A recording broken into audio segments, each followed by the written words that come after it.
my pride. I suggest you go and move. Say I won't, but you know I might. Ain't no storm and ain't no fear. Ain't got time and ain't got sleep. But I feel fine and I feel free. 'Cause I'm the last man standing in the street.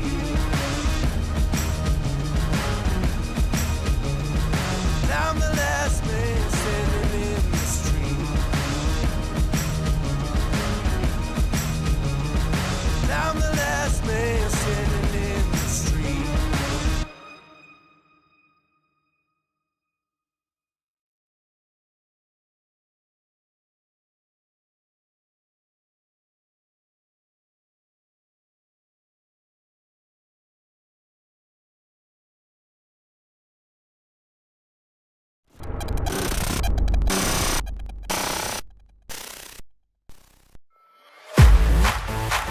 Yeah. Let's go. They can see that I'm the legend. Got the gold in my possession. No doubt in my mind, no question. I hold the keys to my successes. Greatness lives inside of me. Cut me open, bleed royalty. I've never known defeat. That's for the weak. For the throne, you better show loyalty. Nothing can stand in my way. I look it right in the face. I'm never slowing down. Yeah, I'm winning this race. Can't hold me back. Can't hold me down. It's time for me to own it now. I'm on a whole new level.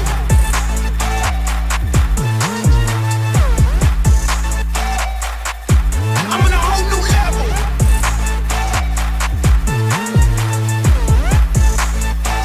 I'm on a whole new level.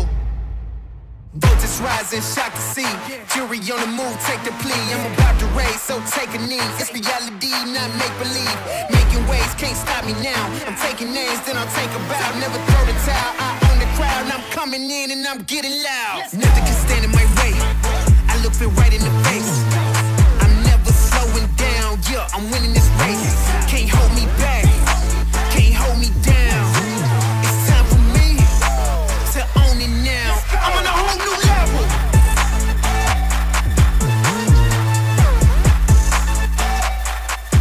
I'm on a whole new level.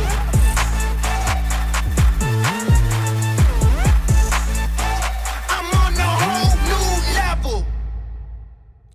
Never stopping, yeah, I got it, I won't slow down. Feeling mighty, got the power, I'm the king now. Never stopping, yeah, I got it, I won't slow down. Got the power, I'm the king now. I'm on a whole new level.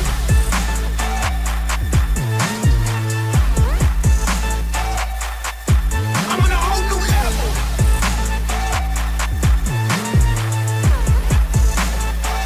I'm on a whole new level.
Yeah.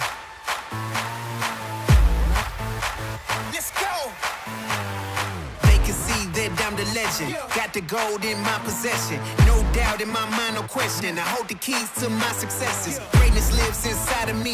Cut me open, bleed royalty. I've never known defeat. That's for the weak. For the throne, you better show loyalty. Nothing can stand in my way. I look it right in the face.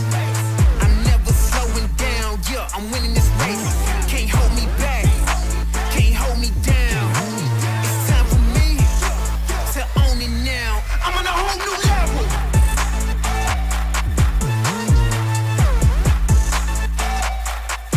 I'm on a whole new level.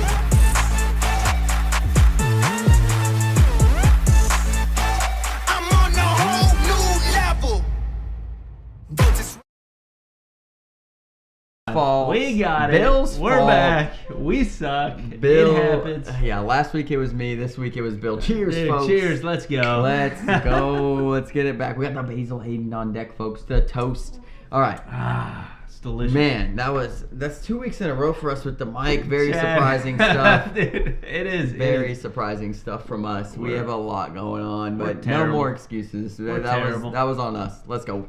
Let's go, folks. All right. We're here. So bring us into it, Dylan. Let's hear it. What do we got today? So today we're gonna recap Dalton, which I got to go to. Man, I mean, as a player, a personal trip may or may not have sold some bags out of the back seat of my truck. No big deal. We got the old timers cornhole towel on here. Harold, hope you're in the chat, brother. What's up, everybody? So we're gonna recap the points for Dalton. We'll probably talk a little bit about how I played and how I felt going in as a player. It's been a long time since I was at a major as a player, so that was pretty fun.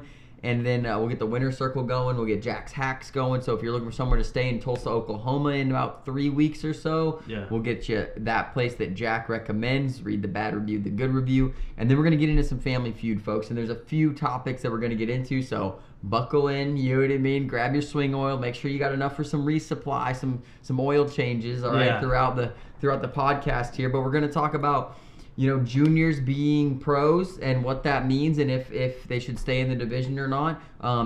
Top women being able to earn their pro status through the women's division alone. Sponsorships, and then also bag makers maybe earning some sort of profit or incentive for their players winning majors. Yep. And we'll what that could mean for us and what that could mean for the sport. Yeah, we'll get that in the feud though, because that's going to be spicy. I just went over everything. It's going to be a minute. It'll be a minute or two. Dustin, what up? Good to see you. Dylan, what's going on? Dustin, your shirt is on the way, big dog. Thank you for the order, man. Also today, Bill is rocking the Tanner Halbert ACL Pro jersey right here. Signed? It's signed Tanner Halbert. And so in great fashion, throw what I'm trying to say. I'm so excited.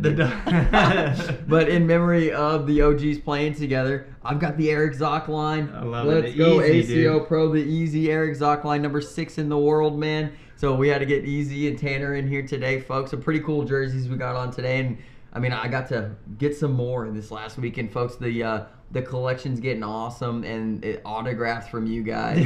I know you still need a hoodie. We're going to get you a hoodie. It's going to be warm out, but we're going to get you a hoodie, big dog. No We're worries. getting him the thickest possible Joe one. Hartland, we are going to discuss how most of the players have already come together. We've discussed it. They put it in our tip box, and they said that you need to shower before any major you go to. Just saying.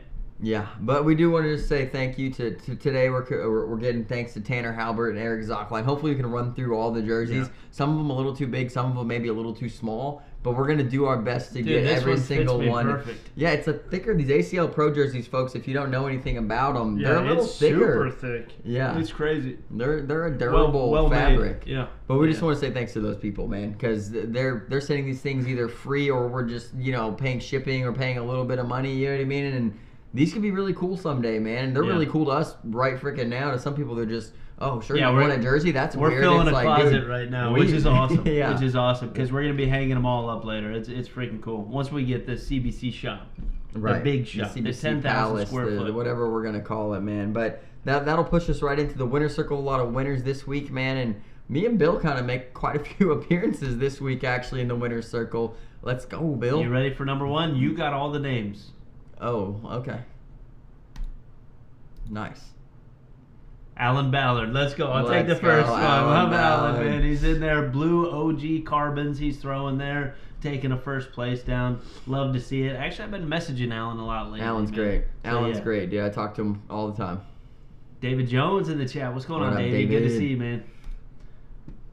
Got That's Gibby. Yeah, Brian Gibson, the man. He's been throwing elixirs, dude. He freaking loves those things, man. He takes a first place right there, I believe, in a blind draw with his partner who looks like he might be maybe Duck Dynasty guy. Yeah, yeah, I like it. Maybe stunt double for Duck Dynasty. But congratulations, Brian Gibson. You're the man, brother. Hey, Gibby, we got a big package coming to you, big dog. And we got another picture of Gibby in here, folks, to show you guys. And Schaefer, we got a package coming to you, man. I just mailed it off today, so it'll be there here soon, man. Let's go. Larry Dunklin, dude. Okay, you got it. I you got it. this I don't one. remember his co-ed partner's name in this, or maybe blind draw. I saw it and then I forgot it. Like, it's just... But Larry's the guy, dude. Larry's been on here multiple times. He throws a couple different sets of CBC bags. And Larry's the man, dude, up there in Illinois area, I believe. I love getting Larry on here because I don't think he even knows anything about No us idea. whatsoever. No idea that we talk about this guy. It's but completely but clueless. 100%. His wife watches at night, but also doesn't tell him, doesn't want to pump his ego or anything. Oh, it's great, dude. Oh, whoa, double click. Oh, that's me. Let's go. That was just on Monday, folks. Took down a singles regional. First singles regional of the year that you took down, huh? Second singles regional of all time, Bill. I've only ever won one my before gosh. Monday. I've been back This is for about probably 3 the weeks. second singles regional you played this year. To be honest, you haven't played many. I think fourth or fifth. But, I mean, a couple of those are just like, hey, we're there hanging out with the people. Like, might as well throw, you know? Yeah. And I've taken, like, some 7s, some 9s, some 17ths, like, in regional. And then I go over there Monday, and, you know, I threw well. He's back.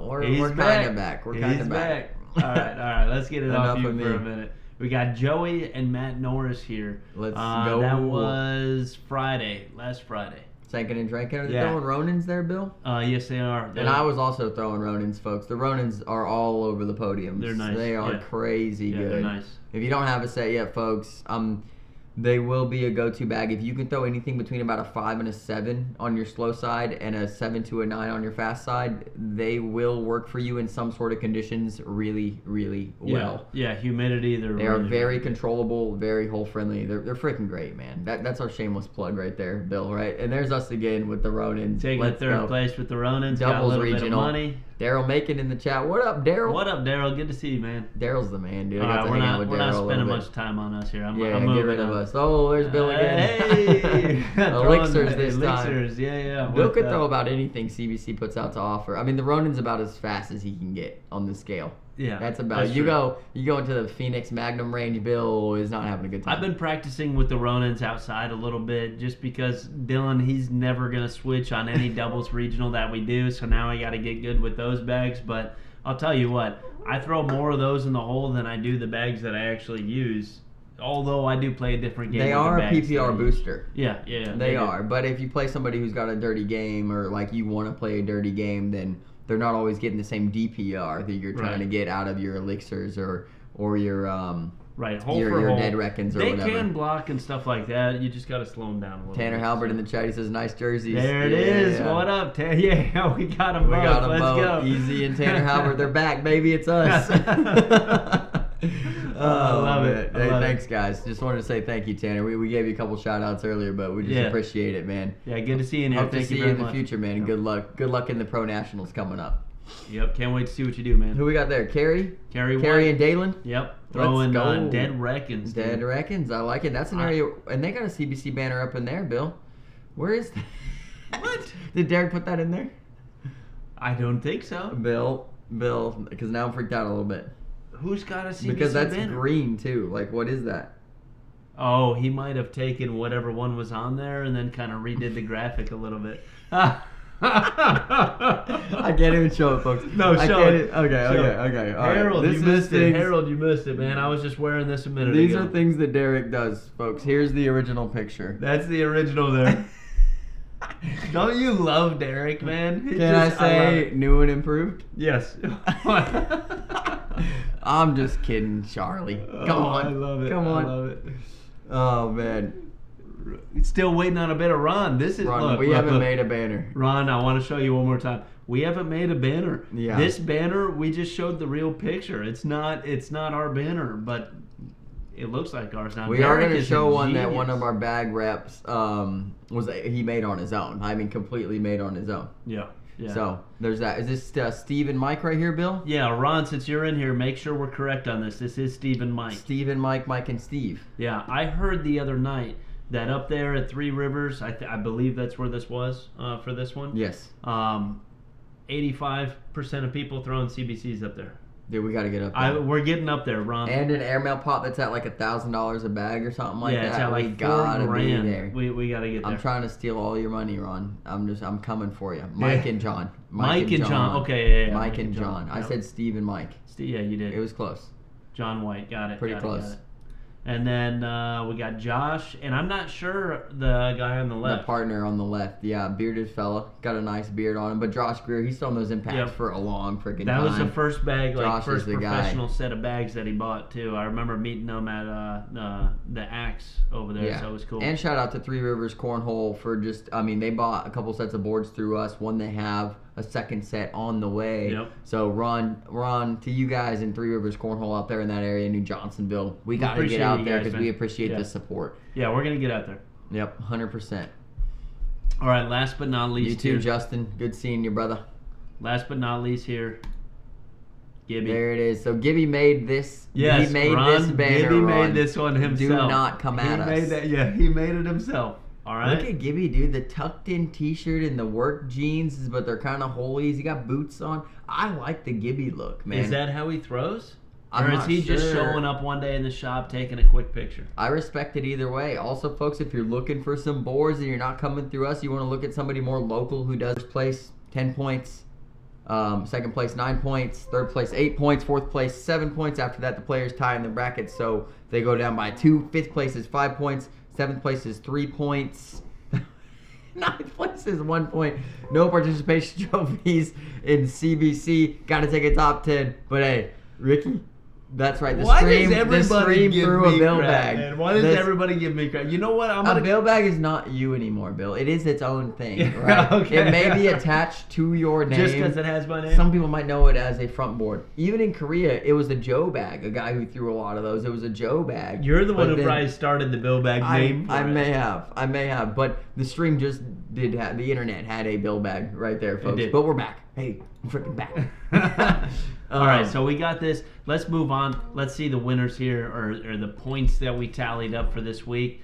Let's talk about women's for a minute. I picked Chloe Arrington. She took 25th. She really let me down here. I don't know what's going on. I knew it was a risk because I hadn't seen Chloe play in forever. Mm-hmm. But the risk and reward, Chloe throws absolute gas. Maybe she just had an off I will weekend. tell you a little insider information here, Bill, Okay. because I got down there.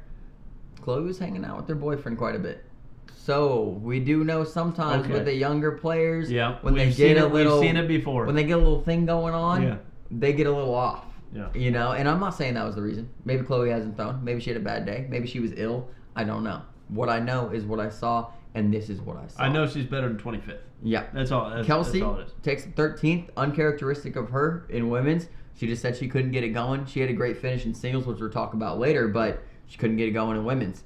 Who won 3 women's? goose eggs for women's. I just want everybody to see it. Kim Dice double dips for women's. She double dips our very own. So we love Kim Dice, but it was also sad for us to see as Megan Puckett, our very own, who's been throwing absolute gas, gets double dipped. Megan takes second. Fantastic finish for Megan. Third place, Kristen Beckwith. Great showing from her. Fourth place, Emma Jernigan. I got to play her in doubles. We'll bring that up a little bit later, folks.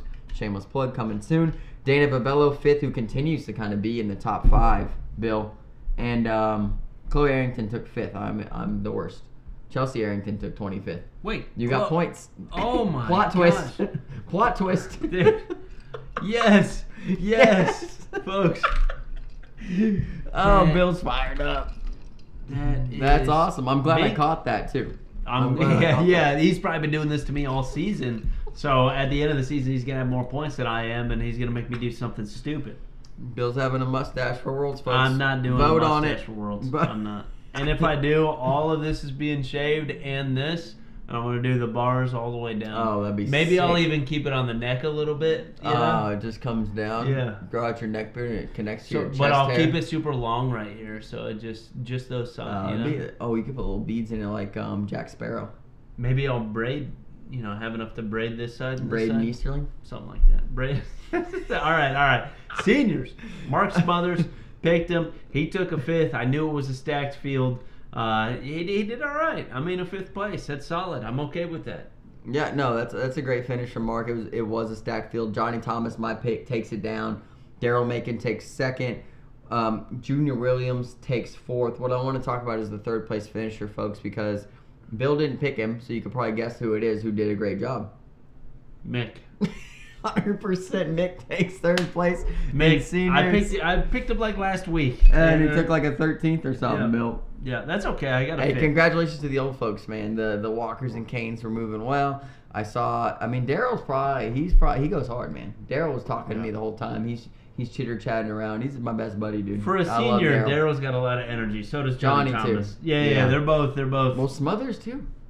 I mean, Smothers goes pretty Smothers hard, does, dude. yeah. Just I'm because always you worried can't- about how he's walking, dude. He looks like, And just because you he's can't been- understand what he's saying doesn't mean he's not saying something. Right. No, he's definitely talking. Don't know what Sometimes it is. he is filling. I think he's just filling space with sounds.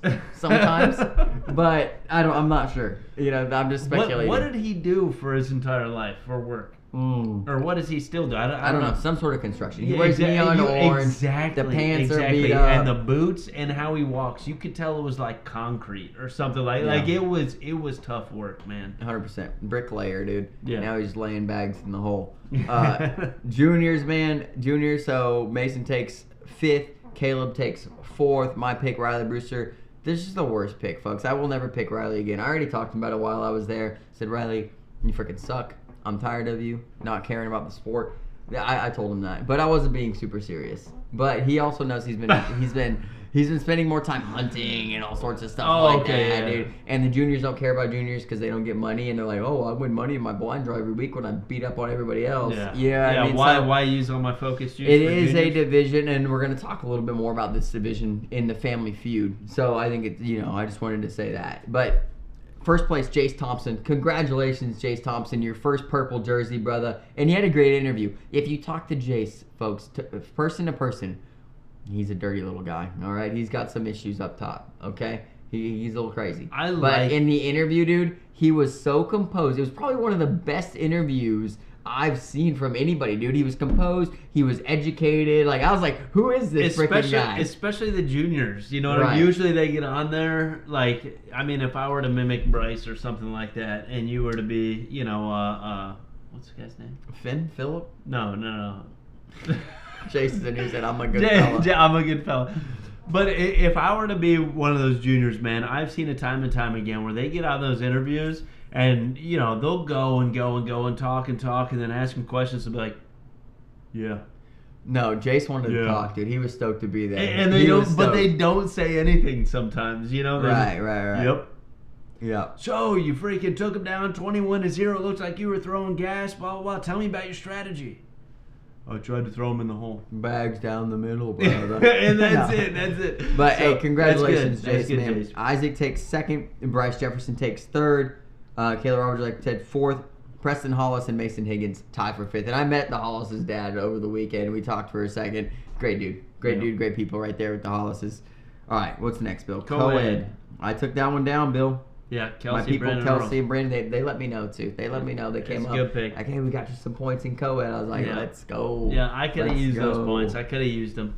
Kim Although- and Chad take 2nd. And I gotta say, Okay. Crashly, you guys did okay. They did a 5th, dude. They You were guys okay got with it. you guys got me points. You guys did okay. I may pick you next week. I may not. I don't know. Or the week after next. I think we got 2 weeks I don't know off if or they're 1 going. week. Well, no. 1 week off because we go to Bentonville next week, and then after that's Okay, Tulsa. yeah, they're going to Bentonville, aren't they? So we have Bentonville picks next week, not Tulsa.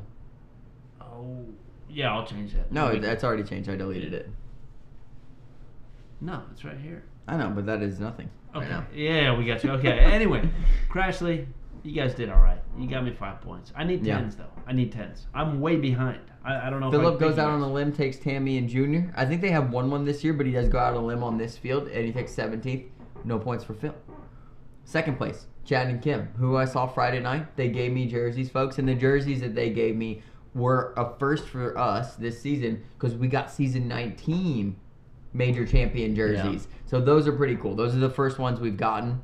Yeah. Kelsey, we might need a jersey from Kelsey, actually. Kelsey, I think we need a jersey. we'll talk. Yeah. Because she's won a few women's and some other stuff. She could spare one. Kelsey, when you do spare one, make sure it's your next major that you win, and make it an extra small when you order the size, and Dylan will wear that one for the stream. No. Yeah. I am a crisp, large, and/or medium. Crisp, large, and/or medium. That is it. She says I only have one. Well, you just got another one this weekend. Yeah. Okay. Get the extra small. That settles that. You get one, we get one. It is pretty fair. Sounds good. Okay. Sounds real good. Parker Burgett, Emma Jernigan. Great run. They take third place in co-ed. Nobody picked him. It was Parker's birthday weekend. I about beat him in doubles. Me and Megan. We'll get there. All right, folks. Fourth place. Jeez. Dolores Arrington and hear Willie this all Johns. day. Willie Johns didn't have a partner. Bill goes up to the booth looking for a partner. Dolores Arrington, Chloe's mom, is sitting there. He picks her up. Goes, you're playing with me, honey. Right? You know Willie. Oh, you probably heard him say that? Oh, no, I wasn't there. I wasn't there. But you know Dolores told me the story. And Dolores goes, so we played and we took fourth place. And I'm like, gosh, dang, dude, son. that's awesome. There's like 40 teams. Fifth place, Justine Smith, Jacob Whaley. Justine Smith has the most co-ed partners of all time. This is not saying anything to her loyalty She's played with to Isaac, Tim Smith, but Jacob, Bryce Jefferson, Bryce. Chandler Jones. Jones, And I mean, she's going for Road Dog. She's gonna get Road Dog. She's got a lot of co-ed partners. She always plays. Okay, what's next, Bill? Doubles, folks. Doubles was freaking awesome. Doubles was great. Doubles is great all the way around. I didn't even know Sebastian and Bryce were playing together. If I would have seen that in the roll call, I may have picked them. No, you wouldn't have. I probably would have. I'm just gonna give myself a first. Negative. It's 1 point. Negative. You already got a second. So Phil and Bill match up. They take the Hurts. But Sebastian and Bryce throwing Ronins. Folks, these things only a couple weeks old, and they're throwing gas. 1 week, a week old. old. Clarksville was the week I feel like prior. it's almost been a week. It's But been you're 1 right. week. It was 1 week Yeah. since Sebastian got them. They threw gas, man. They did lose the first game to the Hurts. Won the second game. They beat the Hurts 2 times and lost to them 1 time. Right, they're 2-1 against Yeah. the Hurts, and in the King Seed game they were down 18-4, and came back and won after Sebastian hits a nasty bar of soap. And which after was featured Sebastian on the threw a Taco. bag on the floor for no apparent reason. You remember that? Mm-mm. What? You didn't watch that? No, I was there. I was playing. This is like the shot heard round the world. I was playing. Isaac had 2 bags sitting close to the hole. After he threw his second, Sebastian didn't want to throw the bag on the board, so he conceded the bag, just threw it up in the air to hit the ground, although Isaac still had a bag in his hand. You didn't see that? No. Oh my, and then Isaac throws I gotta and find it. cleans it all up.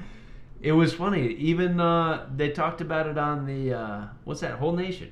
Yeah. Oh, did they? Yeah, they talked I about missed it on that Whole part. Nation. I might have been cooking dinner or something. Who knows? Yep. Justine, Anyway, no hard feelings. See, you got another partner, Jack Harcrow, Black Hills. Makes sense. just had to call that out.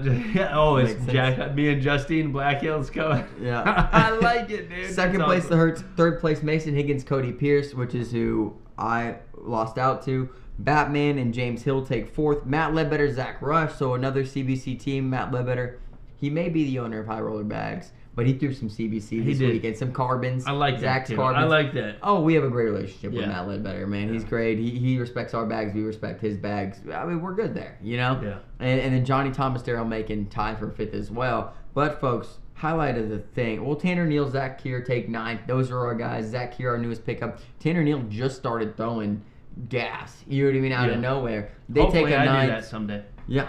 I mean, me too. Yeah. But me and Megan team up, folks. Amber couldn't make it last minute. Megan's looking for a partner in our CBC chat, and I'm like, I'm going. Let's send it, right? Yeah, And you we guys did used the Y'all Bill did good. loophole for tickets. Won't say what it is, folks. You got to find it in the podcast. It's like 3 It's- podcasts ago, yeah, but it's on the dark it is web. a legit hack. It's on the Legit dark hack. web of cornhole hacks. I don't want to say it too much because we'll get in trouble if we say it. But we it is will. 100% a cornhole hack to It save is. what, like $30 at 30 least? but well 15 a piece or $30 for the team. Yep. Yeah. And it worked after a conversation was had, but it did work. And we take 13th, folks. And in pool play we only gave up 9 points. We played the 3 seed and then we played the 4 seed and we're like, Here's one on your forehead, and then here's one on your forehead too. You guys smoked him. We smoked him. Megan carried me all the way through. We had a great time on center court. Beat Harcrow. You know he's in here. Harcrow and his partner. Harcrow took second in singles overall. Great finish for freaking Harcrow. Amber, you better watch out. I'm just saying. I'm back in retirement, folks. We're almost in full back retirement. in retirement. See, that's the thing about Dylan. He doesn't want to be a pro. He doesn't he just wants to be a pro hunter. He wants to be that guy that shows up that everyone's like, oh yeah, he can throw, but he ain't a pro. You know what I mean? And he just wants to go in any pro he plays. He just wants to freaking smoke, and it's crazy. But there were solid months where I wasn't playing a lot, and I was pretty bad. I was throwing like low 8s, folks. I mean, like I beat him on the reg. No, I did. Let's not get carried away. I did. I beat him on the reg. Outside Bill's house, sidewalk is about 4-degree tilt. I mean, there's a lot. Did you get smoked? You got smoked. I've lost a couple of times. Dustin says bag on the floor was his strategy. I honestly think it was a flex, and I think that's what he should have played it off as his whole nation. Not, I don't know what I was thinking, blah, blah. I was like, he should have said something like, oh, yeah, I threw it on the floor because I knew we were going to smoke these guys. We were just letting them get a few points. No, but, I wanted him to say something like that because it was funny.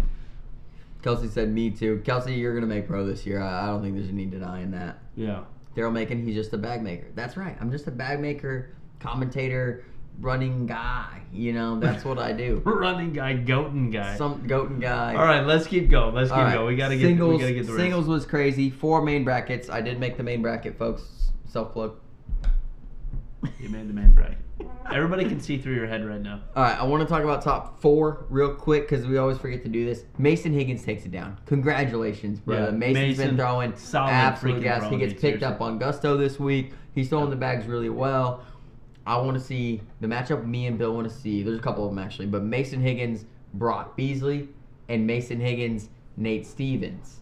Maybe Mason Higgins, Lane Cruz. I like any match where somebody else is also going to put a blocker down and make each player go to work. Because who's got the stuff, right? I think all the players can run bags, and Mason's showing he can run bags with anybody, right? And not only that he can run bags with anybody, but that he can start a tournament and finish a tournament. Singles that day was absolutely ridiculous. Yeah. I sat there and I watched it. I mean, he sat there all freaking day throwing bags. He has stamina. Mason Higgins takes first. Harcrow takes second. Tyler Goodwin, Amish, takes third, which Amish threw CBC for about half the tournament, folks. So on the fast boards, if you're at the tournament, the boards that weren't center court played quicker than center court, significantly, and I can vouch for this because I played on both sets. And slight plug, folks. That wasn't a plug. Yeah, well, I played on center court. I played my first game of doubles on center court. Would you have made the shot show if I was casting it? No. Nah. Okay. I didn't hit a single good shot on center court. Okay. Megan would have made it a ton of times. But he threw CBC vectors, pretty much throughout most of the stuff until he went to center court. Then he switched to the TNT tantrums, and he took a third overall. Great showing. 4th overall, Craig Irvin. So Craig Irvin wins his bracket again. So Craig, Clarksville, and now Dalton, back-to-back weeks, Craig has won his bracket. Craig is back. The king is here. I mean, he's throwing great. I can't wait to see July, folks. I cannot wait. I can think of 10 players that I would put on a list.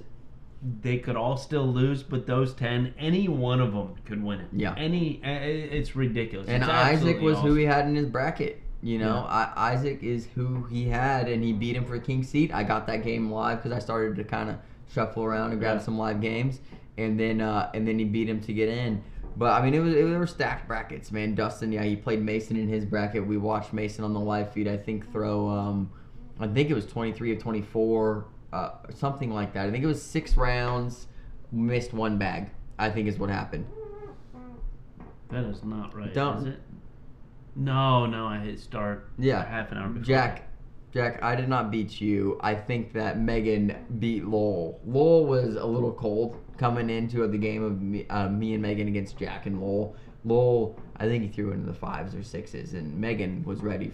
She was coming for next. Yeah. She was coming. Jack was throwing good, slick side down the middle, pretty much making me mad when he's slooping around the bags, doing that old people stuff. The old people thing.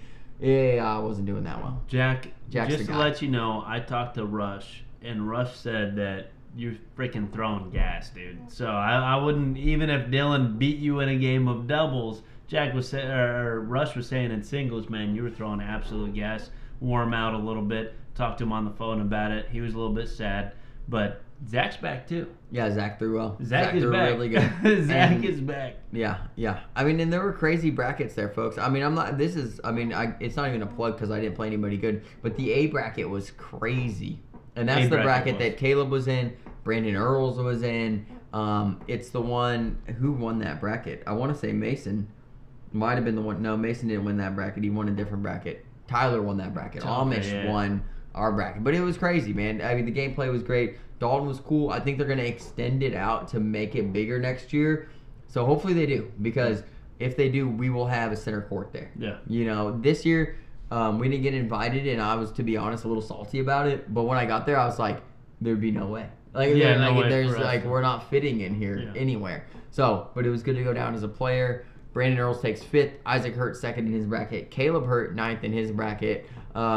I think Caleb Hurt's trying to get under the radar right now. I think he's trying to fly a little under the radar, right? Let's ease back on the gas pedal. I heard something in Clarksville. I heard that, at the beginning of the year, he starts out super hot, super good, and then he might not practice as much anymore and stuff like that throughout the year, and then for Worlds, he's probably going to come back. Well, so we'll see. We'll see. Craig Irvin, what's going on, big dog? Passion talking picks. about you all freaking day, dude. Yeah, I was just pumping you up, Craig. You missed it by like 2 minutes. I wore your jersey last week, and I don't even think you came in here to say what's up. Good looking. You know what I mean? I had it on last week. Now I got Tanner Halbert. What the crap? Let's go. Eric Zockline. Let's go. All right. Passion Y'all picks. got to pick me for singles. Feeling great, but I think Bentonville, right? You're going to Bentonville. Let me know if you're going there. I got dibs on Craig. Whatever. All right, passion picks. Not going to talk about them. 25th, and Kelsey got a 5th. Dylan made the main bracket. Points. We're not going to talk about it. We got the feud to go. Folks, do you think I should get points for leading my pool in PPR? You led your pool, just the pool. 10-1-8, 22 rounds. I should get points for that then. I picked you. Take a point, Bill. Don't take a point. I'm kidding. No, I'm taking a point. This is fraud, folks. Oh, you got a point. This is not good. I'm like 200 Phil points takes behind anybody. Kelsey. Kelsey has a great weekend. Yeah, he did. Yeah, Phil got right you. here. You got 5 points. Yeah. You know what I mean? That's kind of a look. Kelsey, you should not be allowed to be picked anymore. I think all of us have picked you. If Phil picks you again, I will tell him to pick somebody else. It's kind of like me picking Nate Stevens as a passion. You can't. That's all I'm saying. I know I did, and I Shocker. was cheap. You have too. Not Nate. Okay, Arsenu, somebody. I'm picking Nate for Branson. Cheap. Dibs, folks. All right. Actually, Nate for Toledo. These are saved. We are good to go. Let's move to what do we got here? Jack's Hacks?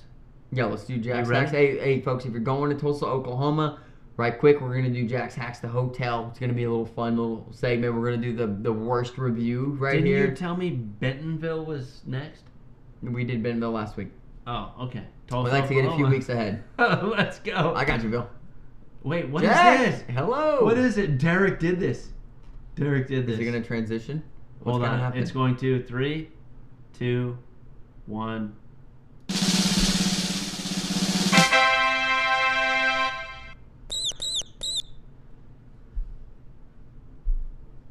There he is. We made Jack's Hacks, Tulsa, Oklahoma, folks. So it's not next week.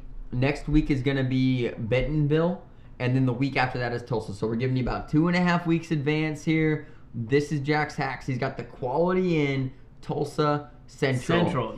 Central Tulsa. We endorse these picks, folks, but if you hear something wrong with them, like we heard in Clarksville, the Microtel had cold water one day, right? That's what happened. We did hear that. Yep. We heard that. Yep. So if you hear, we do give Jack his space to put his hack out here. If you think it's terrible, let us know. If you think it's 100%. Great, also let us know. Mm-hmm. Because we also have people talking about the Microtel that said it was good. I have heard numerous people say that we took your pick for it, and it was wonderful. Mm-hmm. I have heard that, especially in Owensboro. We appreciate Jack. He puts a lot of effort into doing this stuff, folks. And it's really fun for him. It's fun for us. We've made great friends of Jack Harcrow now. And I think it's really good for y'all. Like, if you don't know where to stay or where to go, Jack's traveled the country quite a bit. And he has a good knowledge and understanding of how hotels, motels work. we need to get a little list of like how many people can Jack fit in his room. Because I'm sure if he got the price reduced to like $10 because he could fit 8 people in there, he'd love it. You know, maybe we Super do hack. that. Yeah, super hack where we just take people's names and only on the stream. You also have Zach's hacks. Zach Rush. You stay in your car. Yeah, Zach's hacks. I like it. All right. Let's get into let's it, get to Bill. the good Hold on. Derek told me about this. Close that. No, Bill, you got a lot going on. Open right that.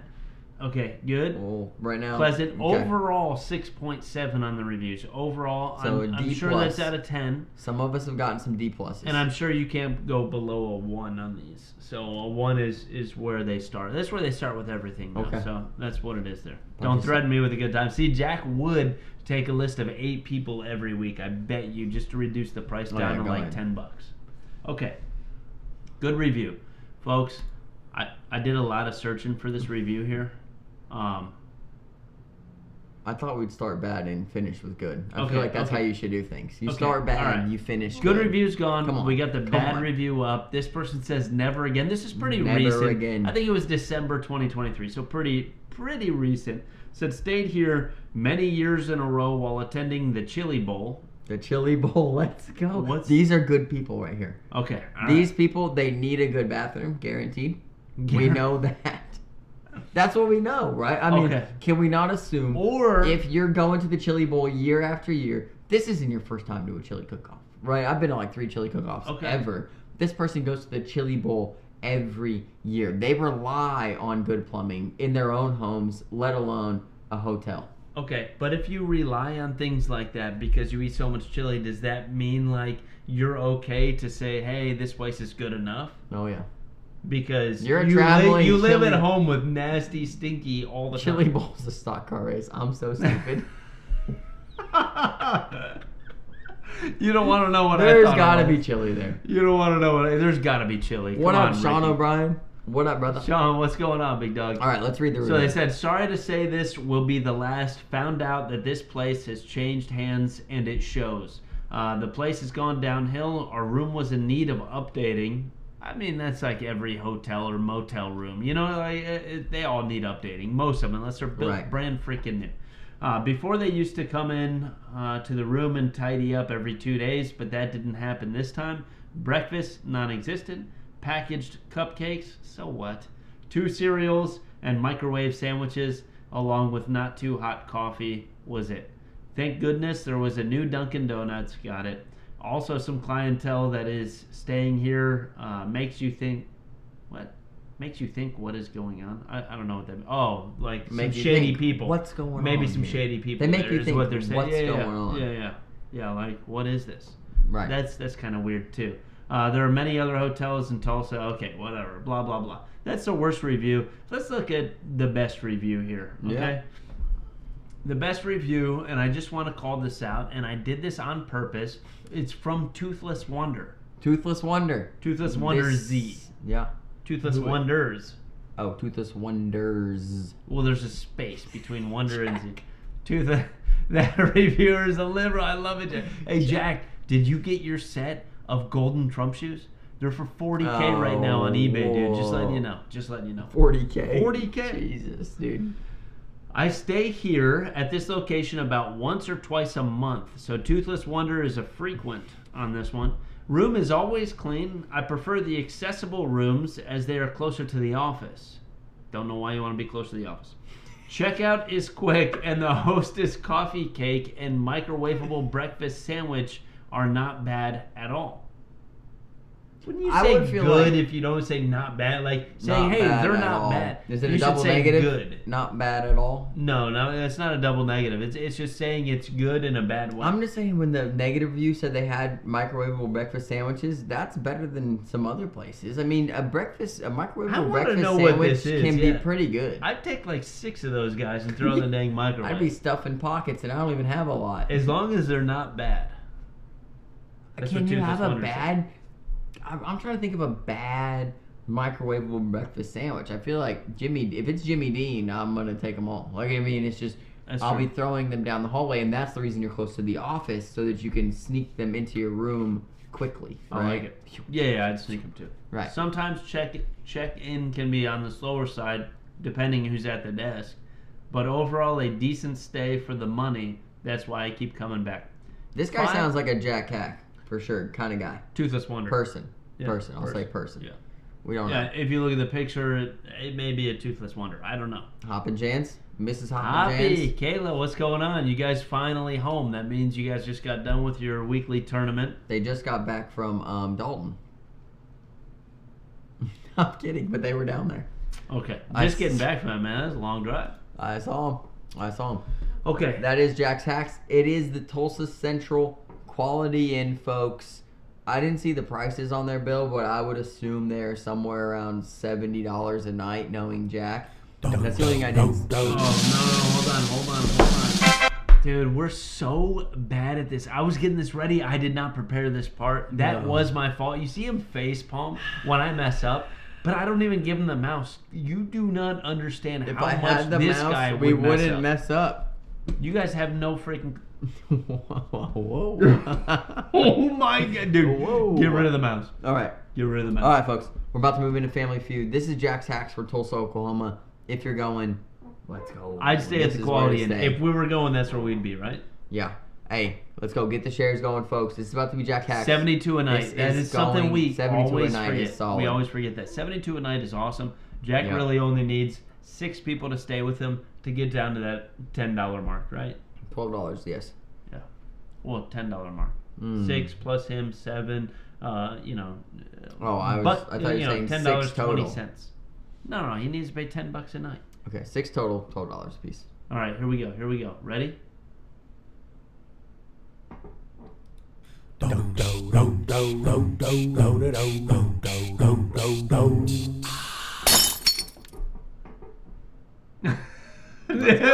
is so good. All this right. is so good. That we are spiced up. We're not going anywhere, folks. Scotty Ball. This is it. We're good. Oh, Scotty Ball. I thought he asked in there. Did they do Bentonville picks last week? Then the comment disappeared. They're next week, Scotty. That's because Bentonville is next week. he realized. All right, folks. Family Feud. Get the shares out there because we know this is what y'all come here for. A lot of topics. This is what y'all come here for, and we've got some fairly opinionated subjects that we have here going on in the Family Feud. And I mean, luckily for us that sit right next to each other, Bill and I kind of have similar thought processes on the things we're about to cover. That doesn't mean though we don't play the benefits and the drawbacks from different sides. You have of it. to. And I think that's what's important to note about when we talk about these things is that we try to be as open-minded as possible. Like, yes, there is a comment. Maybe we take this one first, right?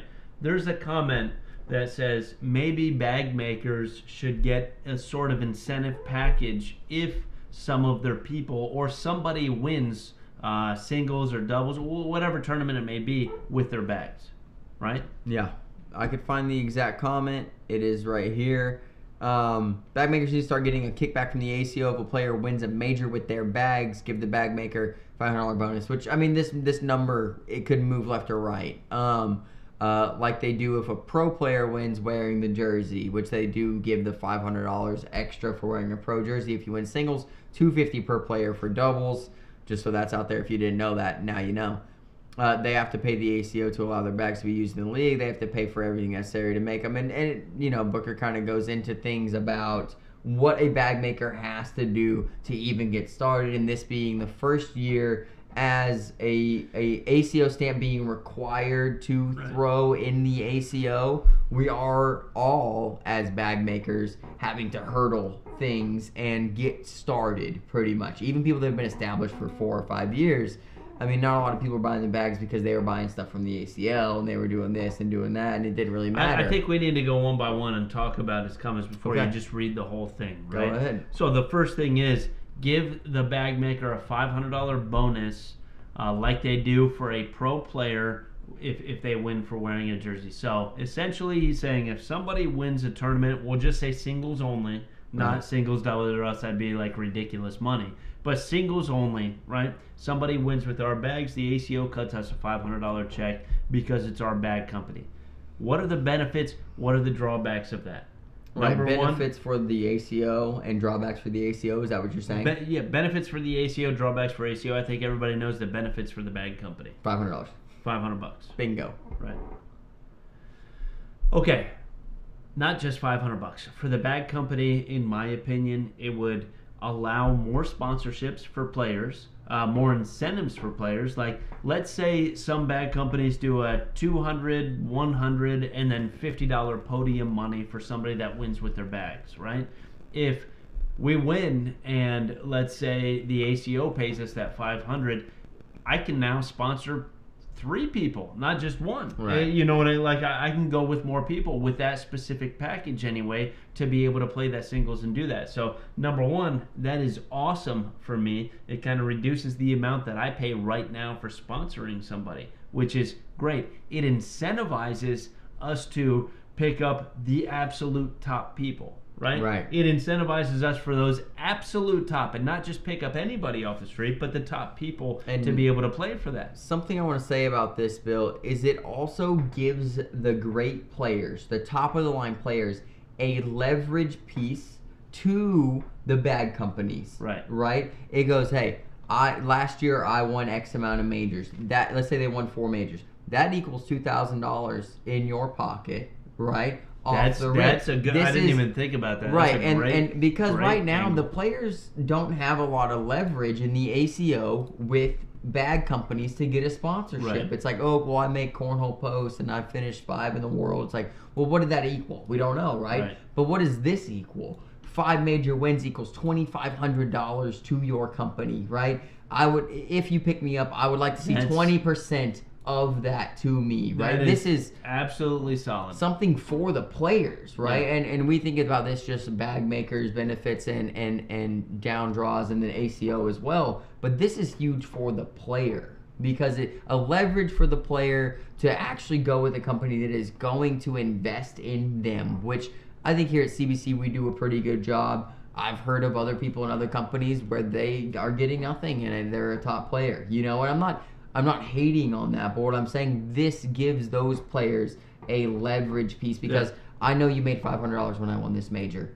I only want to see 20% of it, which I think is very fair, right? But that is something they can use in the future if this rule was ever implemented. That's very interesting. I absolutely love that idea because I'd never thought about that, which is, I mean, that's very surprising for you to have that idea. It's awesome. Okay, that was backhanded. I'm just messing with you.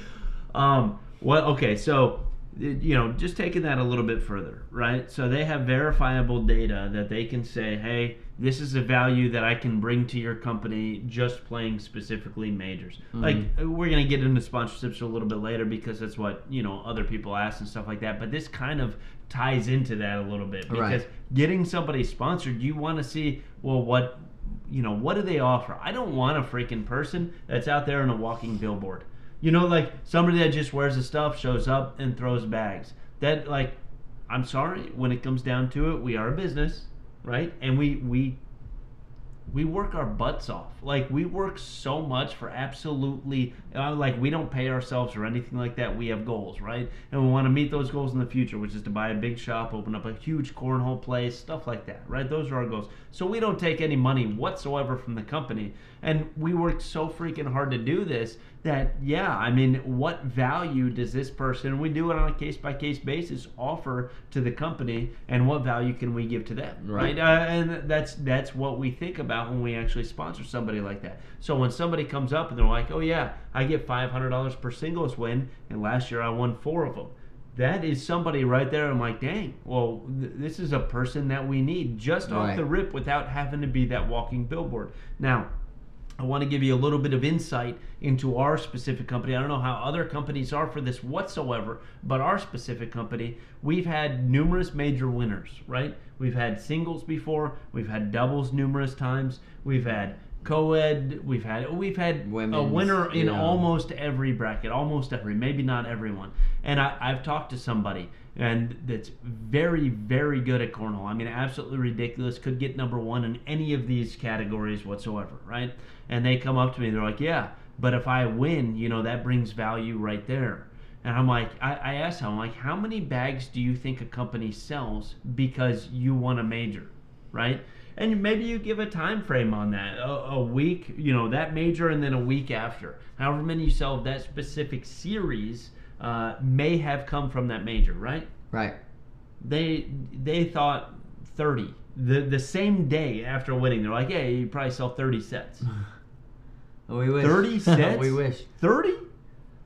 Like, we wish. Not, if not people even are close. doing that, if companies are doing that, that's awesome, because we have no idea. We have no idea. What we're saying is based off of the experience that we've had so far.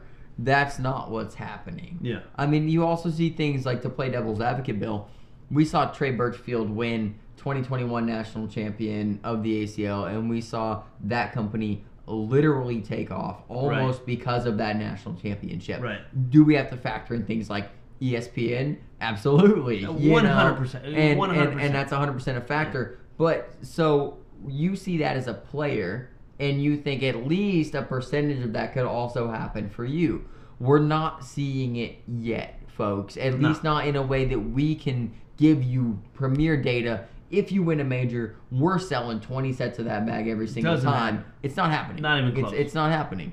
And so we're trying to find where is the value in good players, and something like what we're talking about right now. The $500 that incentive is data I can sit there and look data. at. That is 100%. What is the bag company earning, and what is the player earning? And the ACO could say, hey, we're going to pay the bag partner $500, and 20% has to go to the player that throws the bags. This could be a stipulation on the rule. I doubt it would be, but like I said, these are things that could be worked through. Yeah. But what Booker's saying to incentivize companies to help their players out and pick up good players, and now I really like that it gives leverage in the players' hands. And I mean, as a bag company, I shouldn't, right? But I do, because I've been a player, and we know that players that are not getting what they deserve currently. So if they have some leverage, I've won this many majors, man. This is what it equals. It is awesome for the player, especially for the elite player, right? Because the elite players right now, it's just, I got to go with what I throw well, because I just can't get away from this bag, or something like that. And it's like, well, here's $500. I'm going to now give you 50% because I want you on my team that bad. I want you away 100%. From that bag, and I want you on my team that I'm going to give you your first two majors. I give you 50% of the 500. Right? I bet there are bag companies that would just give the entire 500 away. They could. That as a crazy tip. But what that does, you could be like, oh, well, that doesn't help the bag company. 100% it does, because if the bag company is already giving podium money, now they don't have to with that, right? And you can still pick up a player like that. It's freaking awesome. So that is great. It costs money to run a bag booth at these places. It costs money to be able to travel up and set up everything and stuff like that. It is not free at all to be able to set up. And these things, I mean, it's a coin flip whether you do well or don't do well. I mean, right? I'm telling you right now, Dalton, I mean, the bag company booth setup situation was not ideal. And I mean, we didn't have a booth, but I saw where they were at, and it wasn't near an exit or an entrance. Did you talk to any of the owners?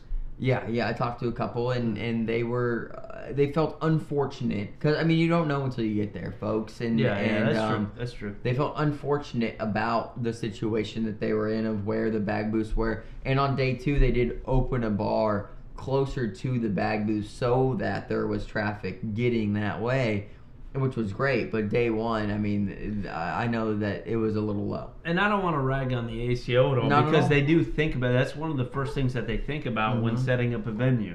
I say one of the first things, because the first thing is obviously how many courts can we get, where can we get players, where are people going to sit, and things like that. But they also do think about traffic flow by the booths and things like that, which is 100%. Good. Although, if you get unlucky at a major, you get unlucky. It is what it is. But that doesn't mean that bag partner didn't spend the money to be able to have that booth and stuff like that. Right. Which that's it. So I think it is great. I think that's something that can be looked at. Does it have to be 500? Maybe not. I don't know. Yeah, maybe it's 250, maybe it's 750. I mean, you don't know, right? There are other comments in this. I want to move down, because there was like Charlie Case agrees, Craig Kelleher agrees. So we'll move down. Agree. Dennis Wheeler agrees. We agree 100%. And then there's Todd Gammon hops on here, right? And he says, I just hope the ACO doesn't go the ACL route, Most bag companies pay $5,000, right, to just be a bag company. I think that $5,000 means one series is pro stamped, the other ones are comp stamped. All the other ones are. Which is And crazy then that they have two moves up different from there. stamps too, right? Like you pay more for the pro stamp and Right, less then for the the comp stamp. even though and any your pro players competitive, have to play the With pro the pro stamp stamp, yeah. bags, and any pro national, a player has to play with the pro stamp bags. I am fairly certain of that. So not only do they, that is their absolute minimum package is that $5,000. And then he said, I've heard companies pay 15. I believe it was 20. It may be 15. I don't know. But 20 gets like everything pro stamped in the ACL, which is, I mean, insane money for He's for a about bag to company get there, do. Amber. And then he says for bag lines, and they pay 15% of all sales. So any bag that these guys sell, let's say they have a bag rep. That bag rep has to be listed, and any bag that bag rep even sells, 15% of that has to go to the ACL. I mean, I don't want to say soak in these folks, but it is. I'm just saying, folks, it is insane. When you check out with an Ultra set of bags and they're 147, just know it's not. Ultra is very great quality, but Ultra just would know do, it yeah. is not because of the quality. It is because these companies are trying to make up the 15% gap they have to cover on every 50% single plus 20K. sale. 50% plus 20K. Like I said, if you're selling your bags at $100, folks, that means you take 85 and the ACL gets 15 every single time. Yeah. Every single set Every of set. bags sold. It is, I mean, it's crazy to us. It is to us right now. So I want to keep going with the comment because this is important for our argument for the ACO to maybe, pay money for somebody who takes first place, right? So I honestly don't think ACO needs to give anything back to bag makers. This is Todd Gammon. Unless ACO is charging a ridiculous amount. I could be wrong, but I think I was told it's something like $500 to $750 for a bag company to join the ACO. That's not bad if true. So that's kind of what he's saying, right? He's saying that, hey, the ACL makes these guys pay anywhere between $5,000 and I think it's $20,000, although he says 15 plus 15% of all sales, which is completely true for something like that. And he's like, well, to be a bag company in the ACO, all you have to do is between $500 and $750, and then you can be that bag company. And I do think it's 500 to 2,000. I think the elite, like the they highest level have is high it's packages. at least 1,000. It could be 2,000. I know the lowest level is 500. Can't tell you why I know what the lowest level is, but I know the lowest level is 500. Yeah, it is. So, okay, I think that's a great argument on the surface. Although, let's talk about, like, if you wanted to go, tit for tat on this and go down to the incentives of this. Number one, and it sucks to say, ACL has ESPN, ACO does not have ESPN. ESPN's huge. Do you know how many people watch that? Like, when we're streaming and we get, I don't know, we can get up to 300, 450 viewers on our stuff to be able to watch it. Yeah, ESPN2 How many- on a Saturday night. We need to go look at the analytics on ESPN. Nice. I know I went to Buffalo Wild Wings just to watch Worlds, 2 years ago on ESPN and stuff like that.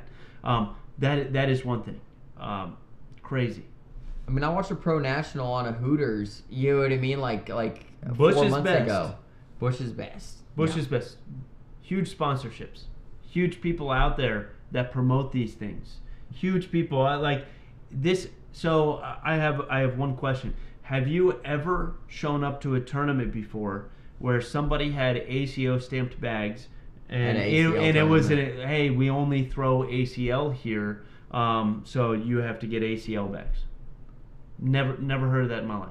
Right, but it's also never heard of newer, right? The ACO stamp It is new. newer. It is a lot newer, and I It is agree with newer. that. I 100% agree with that. But I'm just saying the amount of visibility that they have for what they pay for, right? Right. And there's also something else that does too.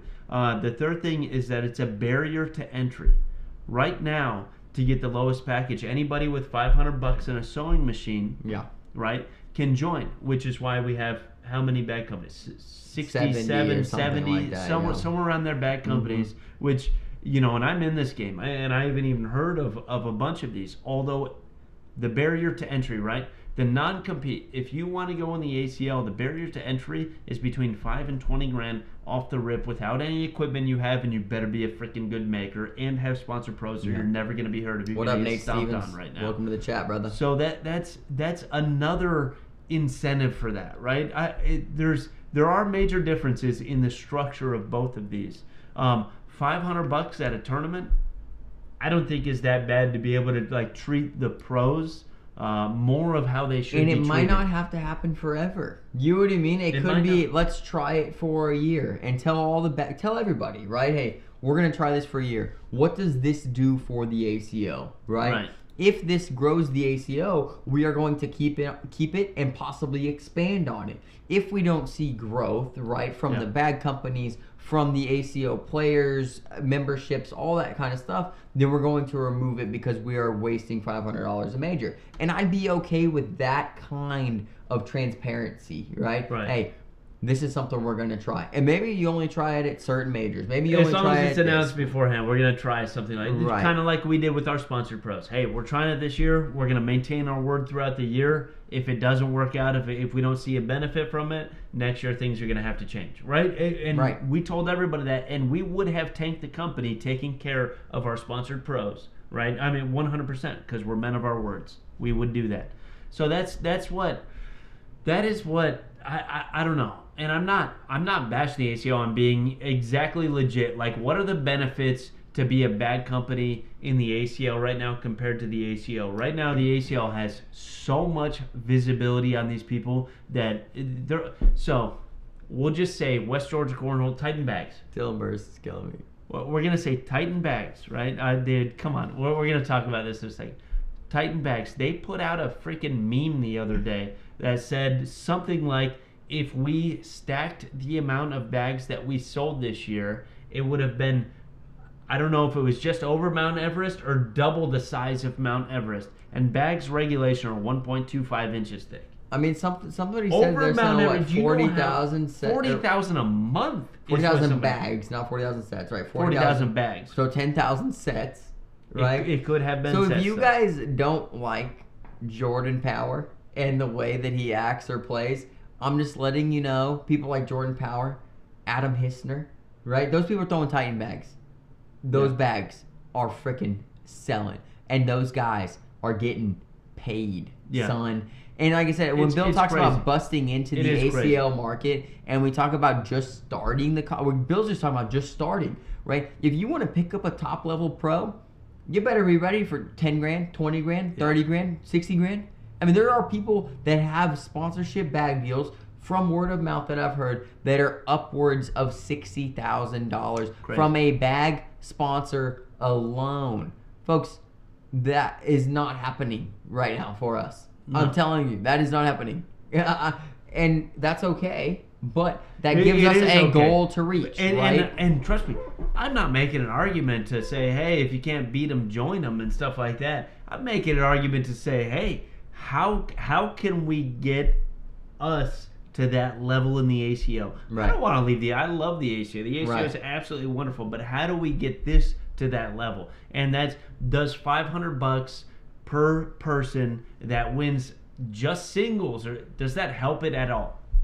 And I think the argument, we have no ambition to leave. We have no ambition to leave. Not at all. We do not think of that as top shelf. We think of, let's grow this. This is more fun. I mean, I played in both types of tournaments. You know what I mean? I don't know the inner workings of both types of tournaments, but I do know that where we're at right now, we are comfortable. We are happy. We love the players, but we know the players deserve more.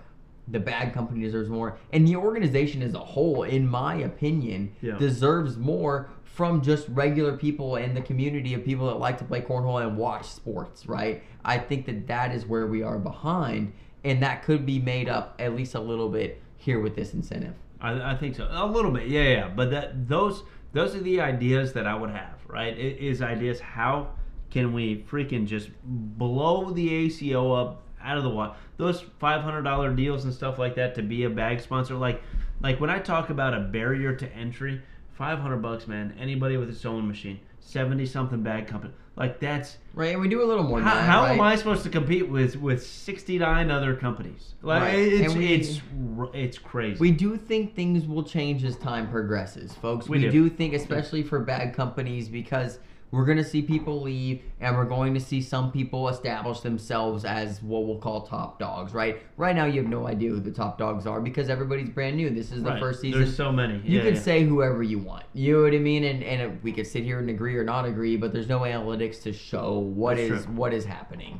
And so in the next 2 to 3 years, you will see this thing completely change. 70 companies will probably go down to around 30 to 45, and then there'll be about 5 to 12 companies that kind of reign the top realms of things where most of the bags are bought. You'll see more companies pull in more money, give better sponsorships, then pick up sponsors on their own. Yep. Players will as well. Hopefully there becomes network deals with television and stuff like that.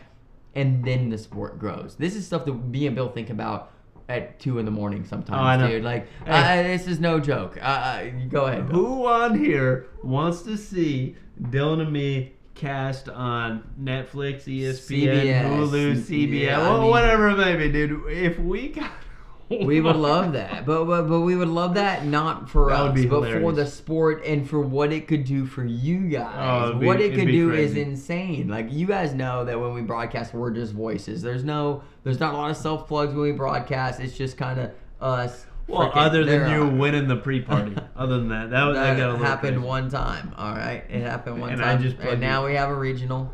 We're All right. gonna stream in Bentonville just so we can talk about it. Let's move on from that comment. The last word I'm going to say on it is Robert Booker. Thank you. Regardless of if it's money or not money, some sort of incentive would probably be appropriate for that. Todd, I don't agree with you. Completely different. Yeah, it's a different playing field for both of them right now. Anyway, it doesn't have to be, but it is right now. So Right. moving on from that, let's. Okay, Booker, thank you for that comment, though. It's something I we've love never it. thought about, and I don't know if anybody else has ever thought about it. No, we haven't. I think it's a great idea to incentivize bag makers to pick up good players to incentivize the sport and the sport to grow, and the ACO to grow. I can't stress enough. This is year one. Year one. This is year one for bag Year one. makers. Rookie year of bag members. You can't Yep. expect the moon on year one, but ideas like this are what changes things in the following year. So I like it. I Bill like it. used to give self plugs, Chad. That's That a doesn't thing get- of the past. No, I don't. All right, next let's go with. Let's go. You want to start with juniors, and then go to women's? I don't even know these. You go ahead. So you let me know. we get to speak of juniors. So what we've heard, and I think the comment, I think it's from Chad. If you could find Chad Yates in here somewhere, Bill, you got to find him. Go to here, and go all comments. Thank you.